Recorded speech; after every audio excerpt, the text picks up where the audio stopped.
All right, so what we're going to do at this point is we're going to be talking about radio buttons, which are another type of input. So input has a lot of different types that makes it become something different. So what we're going to do right up here, right above the address field, we're going to put delivery as the title. And then we're going to create two elements. One is going to be delivery, one is going to be pickup. So go ahead and create an input element. And in the input element, the name is going to be delivery. The type is going to be radio. The value of this is going to be delivery.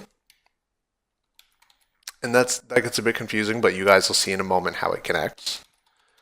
Because this option is to actually have it delivered. So a radio button is just like a checkbox, except it's round. With a checkbox with the same name, you get an array, and we'll actually fix that up after. So the name of the next radio button is going to be the same. But the value is going to be pickup.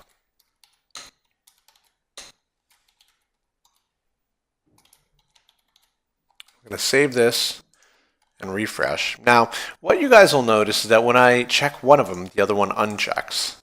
By having the same name, it means only one of them can be picked. And that's why we've given it both the name of delivery. Now, I could have changed this name to make it not one of the values. So the two values that you can get for a delivery method is delivery and pickup. So I could have written this as delivery method. That would have made a little more sense. Now, we're going to move down here a bit and we're going to revisit the checkboxes. So what I've done here is I've put the name each as their own ingredient, and this would allow us to target specific ingredients. But what we're going to do is we're going to change all of these to ingredients. So I'm going to copy this.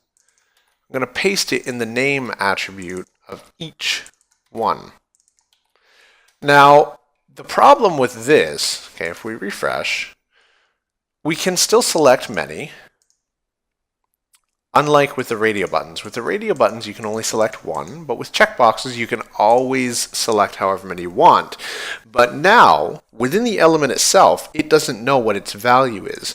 So what we need to do is go ahead and add a value for each ingredient.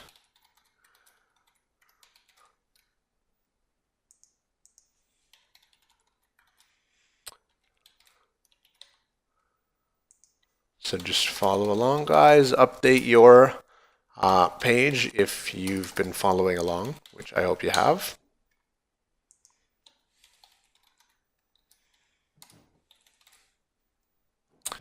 And then the value of this is peppers. So I'm not sure if I've explained clearly why we're doing what we're doing, so I'm going to try just to do that right quick. The name is the type of input or what we want to target. So if we want to find out all checked ingredients, we're going to somehow target the name either with JavaScript or PHP, which we'll discuss. And then the value is unique. So this is going to be the actual value of that checkbox. If somebody checks that they want peppers, we need to be able to tell within the element that they've chosen peppers, and that's why we put that there. So that's all for the radio buttons and checkboxes. These are important parts of any form, and that's why we're learning them. In the next video, we're going to be finishing this up by adding a few more elements and then a submit button.